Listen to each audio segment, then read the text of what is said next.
Ladies and gentlemen of the Switchiverse, what is going on? I'm Zach, Gabe is here, and we've got 3 more interesting news items that we wanted to share with you. It's a trifecta of Switch updates, and let's get right into it. First up, we've got a new game coming to Switch. It was not so subtly announced by the creator himself, and the game is Thimbleweed Park from Ron Gilbert, who is the famed point-and-click adventure creator.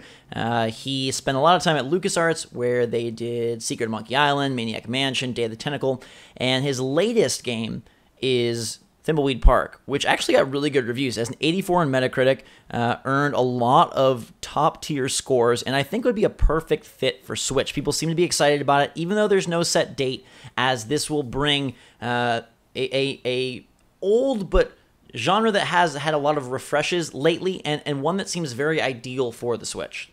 So, if you've never heard of Thimbleweed Park, this is a game that I've been wanting to play quite a bit, actually. I like Ron Gilbert's older stuff, and let me give you a little description here, Zach. In Thimbleweed Park, a dead body is the latest of your problems. Switch between 5 playable characters to uncover the surreal secrets of this strange town in a modern mystery adventure game from the creator of Monkey Island and Maniac Mansion. The deeper you go, the weirder it gets.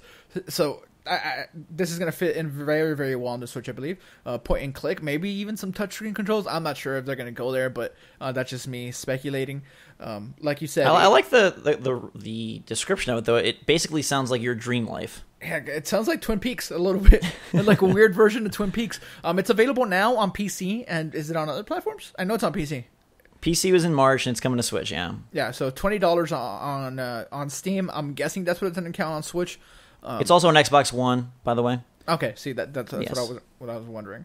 But yeah, this is one that I'm going to be looking out for. This on Switch is going to be where I'm going to play it instead of like having to go play it on PC. I like playing games like this on the go. It's very reminiscent of an old time, and even just stylistically, it like looks like not 8-bit, like 16-bit or 32-bit, whatever. It looks like it's sprite based, is what it is. Yeah. So it has a nostalgic feel to it, and then you know how I love my mysteries. So I think it should be fun. Yeah. I think it'll be really cool. And they released Ball Boy this week, which is another kind of adventure-y, puzzly game. So it could be a nice sweet genre for the Switch to explore. Speaking of sweet things for the Switch to explore, what about the commissioner of the ARMS Grand Prix? Max Brass himself is arriving for ARMS on July the 12th. It's a free update, just like Splatoon and Splatoon 2. They are doing free DLC for ARMS, and they're bringing in Max Brass, who is the boss of the Grand Prix. They posted a update on the Nintendo website where they showcase his specific ARMS and his stage. Now, the stage is the Sky Arena, which is where you fight him during the Grand Prix, so it's not new in that way, but it is new in that you'll get to select it, and it will come up in rotation for online and versus and things of that sort. And it is a very cool-looking arena, if I may say so. And then we've got his 3 arms, which are very nicely done in these like 3-dimensional GIFs. I think it's actually a very cool style that Nintendo displays these in. But he has the Nade arms, which is a highly volatile set of arms that will make quite the impact, only if you handle them with care. The Roaster arms, these fiery mitts swap accuracy for increased damage, so watch out if you see one of these headed your way. And last but not least, a twist on the Whammer, the Kablammer, which is an all-in-one combo that combines smashing and explosions. They say these arms were originally designed for demolishing buildings. Yes. Yikes. I'm the biggest ARMS player, both figuratively and literally, on Switch Force. I play this game a lot. I've played close to 50 hours of it. I still play online to this day. I'm excited for the Max Brass update. The only thing that I'm not looking forward to is the fact that everyone is going to be using him like online, like on the 12th, which is this coming Wednesday. So we're like very, very soon. And it is quote unquote new content, but Max Brass and the level are already in the game. The arms are brand new, and I'm assuming that you'll just be able to use the arms with other characters once you unlock them, the same as every other arms. But yeah, a fun little free update, and that's the important part, free. So hopefully they keep supporting ARMS in this way. More new characters and more ARMS is always a welcome addition, as well as new levels. This is cool. I'm excited. Absolutely, and as you may have noticed when you fought him, Max Brass is able to pump up his beefy body to maximum buffness that he barely feels punches. So when he charges, he grows in size and then is able, I guess, to reduce some of the damage taken. And then he also shares an ability with Springman, which is that when his health is at a lower critical state, his punches stay charged. Yes, and when he's charged, he doesn't flinch like Master Mummy. So very nice. And the good news also is that this guy's coming very soon, just a couple of days, and then whatever is next is going to be brand new because we haven't seen anything beyond this. You know, we saw Max Brass in some of the trailers before the launch, and we saw the stage, obviously. Everything from here on out, the new fighters, the new stages, that's all going to be brand spanking new. So that is pretty cool.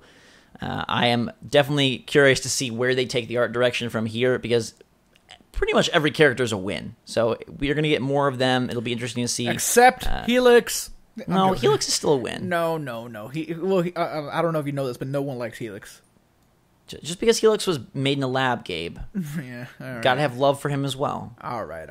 All of Nintendo's creatures. Anyhow, wrapping up today's news ensemble is the mysterious ways of the Platinum Games Twitter account. They opened up a Platinum Games Japan Twitter account, and they tweeted out two interesting things. The first we covered already, which was the Bayonetta image, and people speculated that that might be a tip to a Bayonetta 1 and 2 combo for the Switch, as they favorited a tweet about the Joy-Con colors resembling the image, and then they came out with this possibly even more interesting image of some wonderful 101 dudes chilling, playing a Famicom-themed Switch, and on the screen, it's a blurry shot that looks like it's from Wonderful 101, could be a tease for Wonderful 102, and people are aggressively speculating if they are going to be porting all three of these, if they're going to just be porting one of them, if they're making a new game, or if this is all just a troll and being funny to start their new Twitter account. I really hope it's not just a troll. Wonderful 101 is a game that I didn't get to play. Like, it was just one of the overlooked games that was just a victim to the Wii U's lackluster state of existence for me. So that sounded mean, but Wonderful 101. If it gets a port, I'm definitely playing it. But Bayonetta 1 and 2, that's my priority. Bayonetta 3 would be even better, but I don't think we get that yet. I think that they do put out 1 and 2 to just see what the reception is going to be like, how they do. And then hopefully that leads into 3. It could be Wonderful 102, but I think enough people didn't play the original that it's better served to just port it over and then see if there's enough there for a sequel. Because, like, out of the 3 of us on Switch Force, 2 of us never played it, and you played it a little bit, but you didn't finish it. So yeah, I would love, I mean, just because I played much more Bayonetta, I would love it to be Wonderful 101 coming. I mean, sure, perfect scenario, we get all 3. But I would really like Wonderful 101. I think it would be a great fit on Switch. I feel like it would look really cool. And like you said, it sold not well at all. So maybe it's ripe for the Switch audience, and maybe it would see a resurgence. And, you know, maybe this is putting 2 and 2 together too many times. But from what I know, Platinum Games is a little down in their luck right now. You know, Scalebound was dropped out. And could they be looking to sort of recoup some money and line their studio a bit with some ports? I think that's possible. There's a poll on NeoGAF, and just kind of gauging what people think. Majority of people think it is going to be a Bayonetta 1+2 double pack, and then the next group of people think it's going to be Wonderful 101 port, and the third most group just wants them to get back to work on Scalebound, which is not happening. But yeah, that's not happening. We know. I had to pick. Oh, go ahead. No, I was going to say if I had to pick, I feel like Bayonetta is more likely still than Wonderful 101, though. Yeah, probably. Especially because there's some interest there from Nintendo. Like, they had the Amiibo, Bayonetta being in Smash. There's something there. Plus the exclusivity of Bayonetta 2. Bayonetta 1 came to PC recently, and it's like doing really well over there. So maybe Platinum sees that there's still fans of Bayonetta out here, and Switch might be a good place to cultivate that. But what I was going to say is that it seems like, I mean, we know this, Platinum is working on more than one thing for Switch. Yeah. So, I mean, we'll see. It's interesting to speculate, but again, I kind of just wish that they would come out and say something like, hey, these teasers are cool, but at some point announce it, like, so we can just start building up like real hype and not like hype for something that might not be real. Absolutely, and people were hoping that there would be some tease of one of these projects during the Splatoon 2 Direct. Obviously, we got nothing of the sort, but maybe there will be an end-of-the-year Direct that kind of hypes up 2018 releases, and we'll get more details. I feel like Bayonetta would probably be the better seller. This is a little bit out there, but I think one of these things is going to happen this year. I don't think that this is necessarily a 2018 thing. Because Reggie, you think we get? Because Reggie said like, "Hey, there's still more like unannounced stuff coming this year that we just haven't talked about." I feel like that's where like a Wonderful 101 remake or a Bayonetta double pack. I feel like that's where that would line up, because it's not like huge, but it's like big enough. So, yes, you want like Mario Odyssey to be like your big seller for the fall, but like there's a lot more money to be made. Like, and this is like third party stuff. So having a game out there like for the holiday shopping season is only a good thing. So I have hope that one of them comes out this year.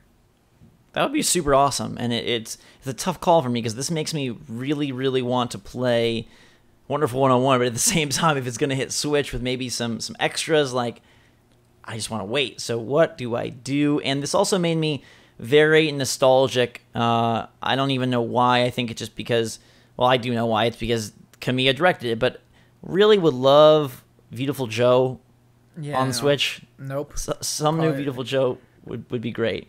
But in the meantime, that is going to do it for this news roundup. Thimbleweed Park hitting the Switch, Max Brass coming on July 12th, and Platinum being all sorts of sneaky. Let us know what you think of these items in the comments down below, and most importantly, what do you think Platinum is up to? Are you going to be picking up Thimbleweed Park, and are you pumped up, buffed up, ready for Max Brass to add himself to ARMS? Let us know your take down there in the comments. Thanks so much for watching. Hope you have a fantastic day. Hit that like button if you enjoy this trifecta format as we compile cool bits of Nintendo news for your ears and your eyeballs. And until next time, thank you so much for watching. For myself and Gabe, Switch Force out.